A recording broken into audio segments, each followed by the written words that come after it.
welcome back to my YouTube channel. So if you're watching me for the first time, I go by the name of a gift Somagwabe, also known as Soma K, the Young Internal Auditor of the Year 2022. And before we get into it, just a quick reminder, guys, if you haven't subscribed, please do drop me a comment, what you think about this video.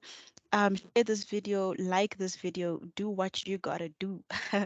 So today I'm still in that zone of, equipping ourselves, preparing ourselves for the work environment, because I feel that you could secure a job anytime, any day, and sometimes you also move jobs, we move around, and it doesn't mean that you shouldn't be up to date with some of the content and things that you need to do in applying.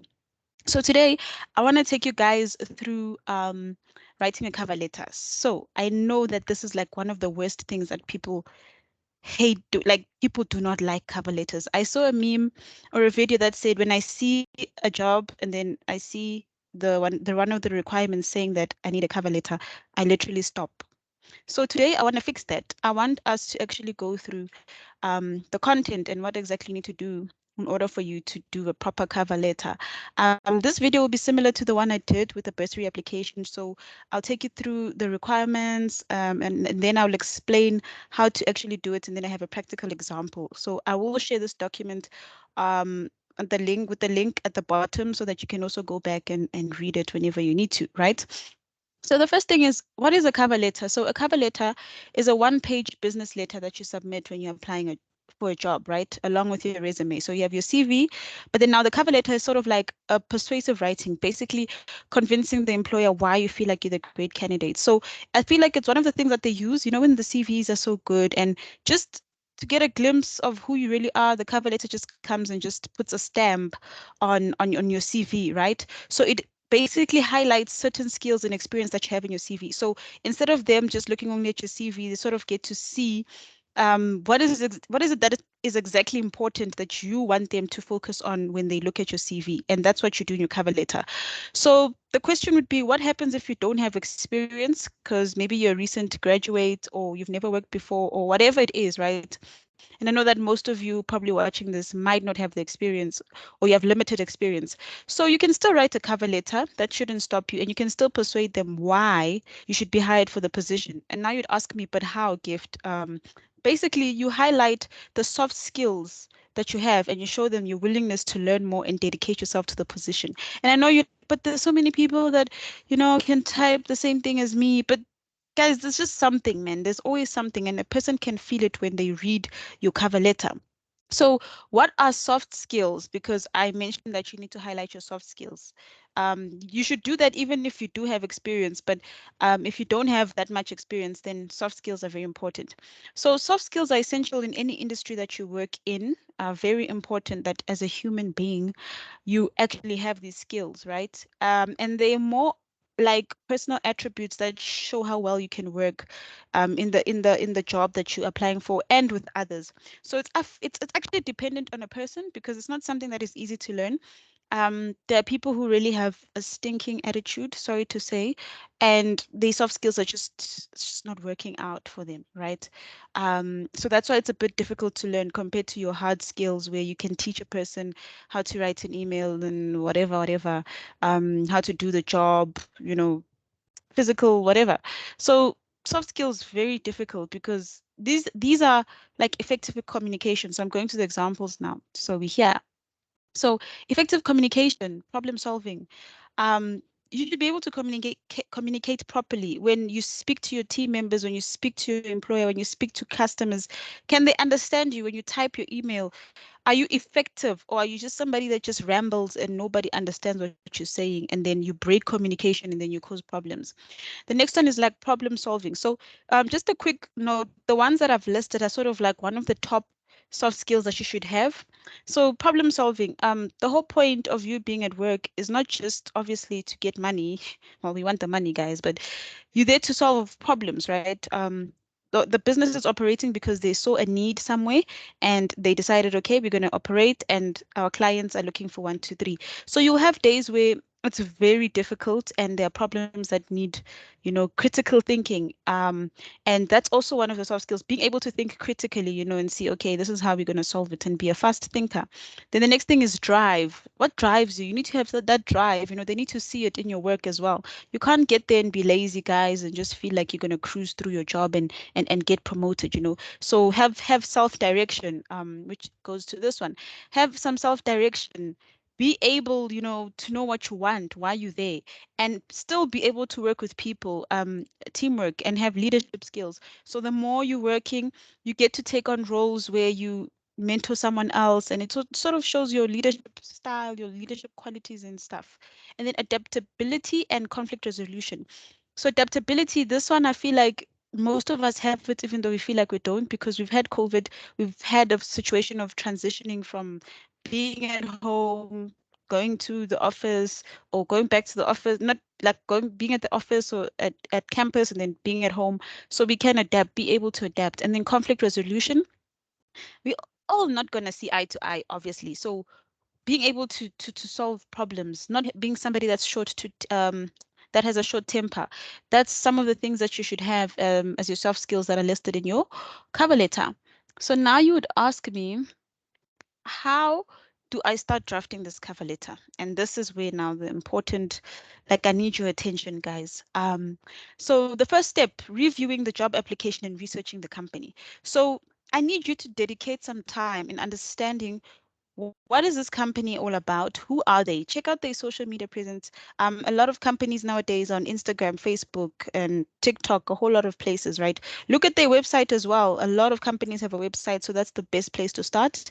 Approach LinkedIn employees as well. Just give them, drop them a hi, or look at their profile, see how they are at work, and like how they represent the company. Have an idea. So this is just to help you know the culture and the values, and see that if they align with who you are. So this will help you give an idea of who they are and how you can add value to the company that you're applying for, right? So yeah, once you get that, dedicate time, guys. Even if it takes just the day, a few hours, understand them 100% before you actually apply. I know that the unemployment rate is high, and sometimes you get desperate for a job, but it doesn't help for you to go through the whole process and then you actually don't know who they are. When you get an interview, you're now panicking and you have to start doing all this from scratch because you were just cruising through the job application. So how do we format the cover letter? So we will add the contact information at the top of the document. So this will go here basically on your right corner. So you list your name, your phone number, your email address. Yeah, so they can see, okay, this is who you are. And then you add the date as well on the top right. And then what you'll do is also have the employer's name and address now on the top left after your details. So if you have your details here, you will then have the employer details on the top left this side. And then it's optional if you want to add your LinkedIn profile so that they can just see what you're doing and what you're all about, right?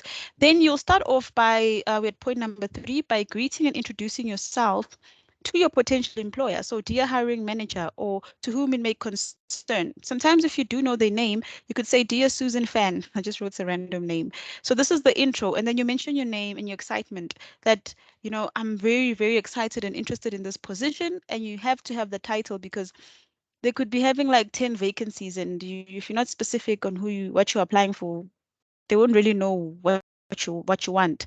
And then mention how you heard about the post. I think it's very nice to add that because you sort of give them an idea of, okay, they're doing really well in advertising on LinkedIn, or they're doing really well in their website in terms of informing people about the job application. So it's good for them as well.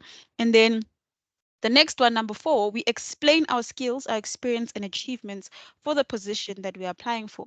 So we will list the soft skills that we have, which is here that I mentioned. But guys, please don't just take these skills and you know that you are lazy, you can't communicate, you need to work on them, right? So I was just giving you an idea of what soft skills are. So we list all of that, and it's basically a summarized version of your CV. All the jobs that you did, it'll sort of explain that, okay, this is what you've done. But now we're sort of taking all of that and we're summarizing it into a paragraph. So if you have no work experience, you can mention your educational background and achievements and your awards, etc. Right?